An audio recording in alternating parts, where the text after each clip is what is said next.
وتنتقي حبها من غير اختيار كل التباريك تجري لها دوامها كل الدعاء منا.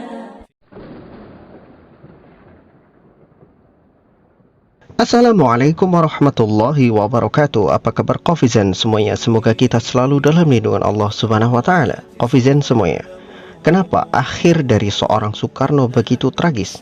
Setelah dia digulingkan oleh Soeharto, kepemimpinannya dan juga pengaruh-pengaruhnya dipreteli semuanya.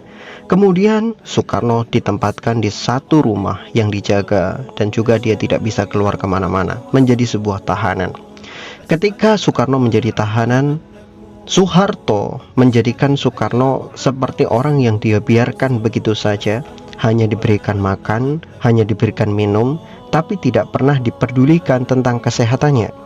Padahal Soekarno itu sendiri sudah mengalami banyak sekali penyakit-penyakit, terutama yang saat itu sudah kronis, itu adalah masalah di ginjalnya. Makanya pada saat itu ketika dia menjabat menjadi presiden, Soekarno itu punya dokter pribadi yang selalu memeriksa kesehatannya.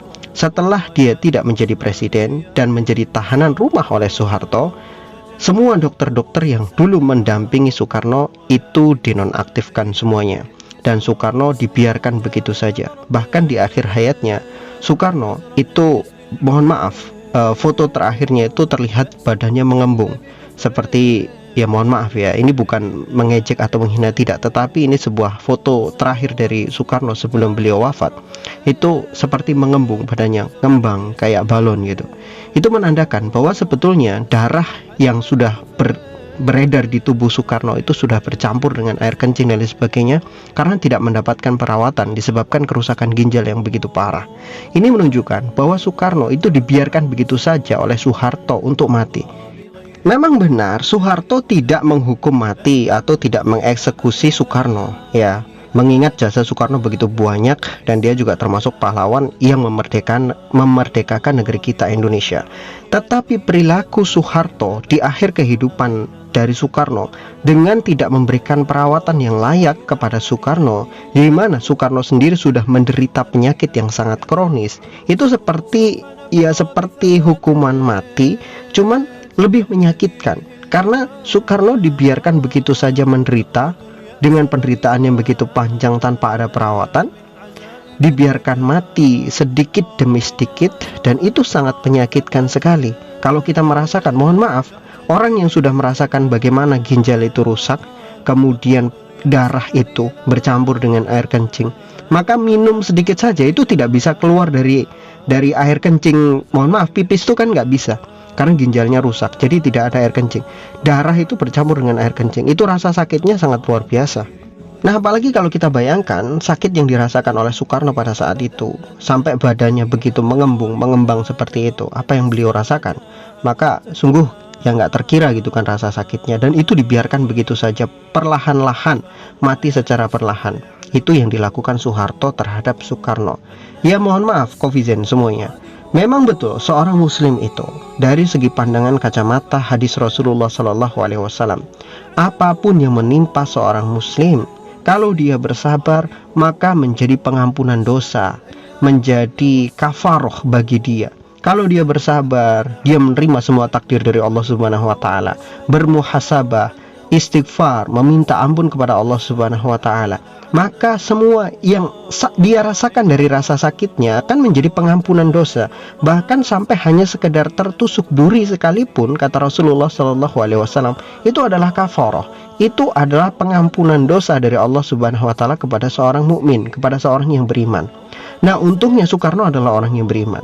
Meskipun mungkin ketika beliau menjabat menjadi seorang pemimpin, seorang presiden, beliau dikenal diktator, dikenal sebagai pemimpin yang dolim, pernah membubarkan Masyumi sebagai poros kekuatan partai Islam, pernah memenjarakan ulama-ulama termasuk Buya Hamka, Muhammad Nasir, dan berbagai macam ulama, pernah bahasanya memusuhi orang-orang yang mereka itu menentang terhadap kebijakan-kebijakan tidak etisnya Bung Karno pada saat ketika beliau menjadi seorang presiden. Itu semua memang betul-betul kezaliman seorang Soekarno. Tetapi di akhir hayat, kalau memang Soekarno bertobat kepada Allah Subhanahu wa taala, beliau menerima semua takdir dari Allah Subhanahu wa taala, pasrah hidupnya kepada Allah Subhanahu wa taala, dan Allah mengampuni beliau dosa beliau dengan cara memberikan penyakit, memberikan rasa sakit di akhir hayat beliau, maka itu adalah kafaroh. Itu yang harus kita fahami. Karena setiap manusia, orang-orang beriman itu diberikan kesempatan oleh Allah Subhanahu wa taala untuk bertobat sampai akhir hayatnya, sampai di mana nyawa itu berada di kerongkongan manusia. Ketika dia dicabut nyawanya sampai di kerongkongan manusia, pada saat itulah taubatnya ditolak. Tetapi sebelum itu, kalau dia bertobat sebelum itu, maka Allah Subhanahu wa taala jamin taubatnya masih diterima oleh Allah Subhanahu wa taala, dengan syarat taubatnya betul-betul taubat, tidak akan mengulangi lagi setelahnya. Itu yang Allah Subhanahu wa taala dan Rasulnya janjikan. Nah, Kofizen semuanya, yang unik begini, ketika Soekarno menjelang wafat, itu beliau pernah berpesan, kalau saya mati, tolong jadikan Buya Hamka sebagai orang yang mengimami jenazah saya. Inilah kebijakan seorang Soekarno. Beliau mungkin tidak meminta maaf secara langsung terhadap Buya Hamka, tetapi permintaan beliau itu menandakan bahwa beliau sebetulnya menyesal terhadap perbuatan beliau ketika dulu memenjarakan Buya Hamka. Dan hebatnya Buya Hamka adalah beliau orang yang sangat luar biasa, seorang ulama dengan hati yang begitu lembut, dengan hati yang begitu luar biasanya. Sampai akhir hayatnya Bung Karno, Buya Hamka mendoakan kebaikan untuk Bung Karno. Bahkan beliau mau menjadi imam sholat ketika menyolatkan jenazahnya Bung Karno. Beliau, yaitu Buya Hamka, tidak pernah sedikit pun menyimpan rasa dendam, rasa benci terhadap Bung Karno.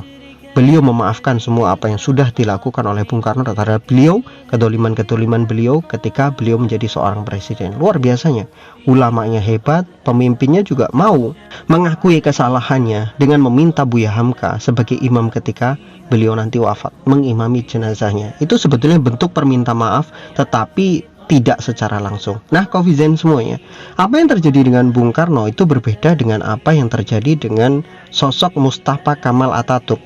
Ya, Mustafa Kamal Atatürk, meskipun dia itu seorang muslim, tetapi apa yang dia lakukan itu sudah keluar dari jalur muslim. Karena begini, seburuk-buruknya Bung Karno tidak pernah merubah hukum-hukum Islam, tidak pernah merubah ajaran-ajaran Islam. Beliau tidak pernah merubah ajaran sholat, tidak pernah merubah ajaran azan. Sedangkan apa yang dilakukan oleh Mustafa Kamal itu jauh melebihi ekspektasi manusia yang belum pernah dilakukan oleh orang-orang sebelumnya. Kenapa? Karena Mustafa Kamal berani mengganti sholat dengan bahasa Turki, harus menggunakan bahasa Turki, kemudian menggunakan azan juga menggunakan bahasa Turki. Artinya azan itu diperbolehkan, sholat diperbolehkan dengan bahasa daerah masing-masing, sesuai dengan suku, sesuai dengan budayanya masing-masing. Dia juga mempreteli jilbab, dia mempreteli pakaian-pakaian muslimah. Sedangkan Soekarno tidak pernah melakukan itu. Soekarno tidak pernah melakukan kedoliman yang seperti itu. Meskipun dia membubarkan Masyumi, tetapi Soekarno tidak pernah mengubah-ubah ajaran Islam. Karena dia seorang muslim yang dia juga percaya dengan Quran, hadis, dan ajaran Rasulullah SAW. Berbeda dengan Mustafa Kamal yang memang pada dasarnya adalah seorang munafik sejati. Dari awal Mustafa itu, judulnya dia muncul itu memang untuk menghancurkan Islam. Dan dia bekerja sama dengan Inggris pada saat itu memang bagaimana caranya untuk menghancurkan kekhalifahan Islam yang pada saat itu terakhir ada di Turki. Kekhalifahan terakhir Ottoman di Turki. Itu bagaimana caranya Islam dilenyapkan dari atas muka bumi. Bukan hanya kekhalifahannya saja, bukan hanya kepemimpinannya saja yang dihilangkan, bahkan juga sampai ke ajaran-ajarannya kalau bisa dirubah semua. Itu yang membuat Mustafa Kamal Atatürk itu berbeda dengan Soekarno. Meskipun di akhir hayatnya mungkin Mustafa mendapatkan penyakit yang begitu mengerikan, Bung Karno juga mendapatkan sebuah penyakit yang begitu mengerikan, tetapi hukum di antara keduanya itu berbeda. Wallahu a'lam bishawab. Sampai akhir hayat tidak ada satupun orang yang meriwayatkan tentang Mustafa itu dia bertobat dari semua kejahatan-kejahatannya. Bahkan ada sebuah kisah dikatakan di akhir hayat Mustafa Kamal Atatürk itu bahkan menantang Tuhan. dia menggenggamkan kepalanya, kepalan tangannya itu ke atas langit. Ketika dia mau mati, dia berkata kepada Tuhan, wahai Tuhan, sebentar lagi kita ketemu, sebentar lagi kita akan bertemu. Itu yang dia katakan. Artinya dia tidak pernah menyesali sedikit pun apa yang pernah dia lakukan, dari merubah ajaran Islam, dari meruntuhkan Turki Utsmani dan lain sebagainya. Berbeda dengan Bung Karno. Bung Karno di akhir hayatnya ada penyesalan dalam hidupnya, ada pertaubatan, ada juga perminta maafan terhadap para ulama, termasuk pada Buya Hamka pada saat itu. Jadi perbedaan yang sangat besar, meskipun keduanya di akhir hayatnya itu mendapatkan ya mungkin kesengsaraan atau penyakit, tetapi di antara keduanya ada perbedaan yang harus kita pahami baik-baik. Sebagai seorang muslim, kita harus bisa memandang ini sebagai kacamata yang menjadikan pelajaran bagi kita bersama, bahwa Allah Subhanahu wa Ta'ala yang tahu isi hati manusia. Baik buruknya mereka hanya Allah Subhanahu wa Ta'ala yang tahu.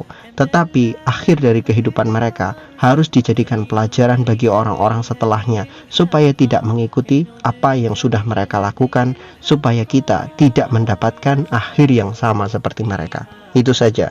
Wallahu a'lam bishawab. Semoga bermanfaat.